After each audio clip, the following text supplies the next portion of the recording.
कुछ आए नहीं। धर्म की क्या परिभाषाएं थी। पिछली कक्षा में हमने ये बात आपको बताई थी कि सीता माँ को वनवास ना प्रजा के कारण हुआ ना तो राम के कारण हुआ। सीता माता को तो वनवास उन्हें श्राप के कारण हुआ। सीता माता जब छोटी सी थी तब उन्होंने एक छोटे से तोता और तोती को एक जंगल में गई, बगीचे में सखियों के संग खेलने। पद्म पुराण में ये लिखी है कथा। सीता माता जंगल में गई, वहां पर एक तोती और तोता पेड़ पर बैठे थे। वो दोनों राम कथा कह रहे थे, क्योंकि वाल्मीकि जी ने रामायण तब लिख दी थी जब राम जी का जन्म नहीं हुआ था। तो तोती तोता वाल्मीकि जी के आश्रम में रहा करते थे, वहां कथा हुआ करती थी। दोनों ने सुना। उड़ते उड़ते जनकपुर आए, पेड़ पर बैठे। संयोग से आज सीता नीचे बैठी हैं। छोटी सी थी उस समय, बहुत छोटी उम्र थी। खेलने आई थी सखियों के संग। सखियां तो दूर निकल गईं। सीता ने सुन लिया कि तोती बढ़िया सी राम कथा कह रही है। वो कथा क्या सुना रही थी? अयोध्या के राम होंगे, जनकपुर की सीता होगी, दोनों का विवाह होगा, राम धनुष तोड़ेंगे। और सीता ने कहा ये तो मेरी कथा सुना रही है। तब सीता माँ ने तोती को पीछे से पकड़ लिया, सोने के पिंजरे में घर लाकर बंद किया।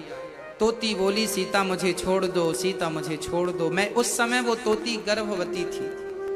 तोती ने लाख कहा, सीता ने कहा ना तुम कथा सुनाया करो। आज सीता माँ निर्दयी बन गई, तोती को नहीं छोड़ी।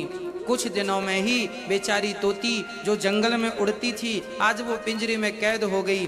तड़प तड़प के गर्भवती तोती मर गई। और जब तोती मरी तो तोती के भीतर से एक बद्दुआ निकली, जिसे हम लोग श्राप कहते हैं।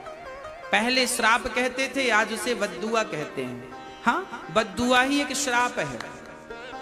उस तोती के भीतर से एक श्राप निकला, बद्दुआ निकली। सीता देख, तूने मुझे पिंजरे में बंद कर लिया, मुझे अपने पति से दूर कर दिया। मैं गर्भवती हूँ। जब मेरे पति की मुझे ज्यादा जरूरत थी तब तूने दूर किया। जा, मैं तुझे श्राप देती हूँ। जैसे तूने मुझे गर्भावस्था में अपने पति से दूर किया, जब तू गर्भवती होगी तो तेरा पति तुझे अपने से दूर कर देगा। ये श्राप उस तोती का था। ये पद्म पुराण की घटना है, लिखी है। तो अब इस घटना को पढ़ने के बाद, समझने के बाद, सीता को उस तोती के श्राप के बाद, अब आप प्रजा को क्या दोषी ठहराएंगे?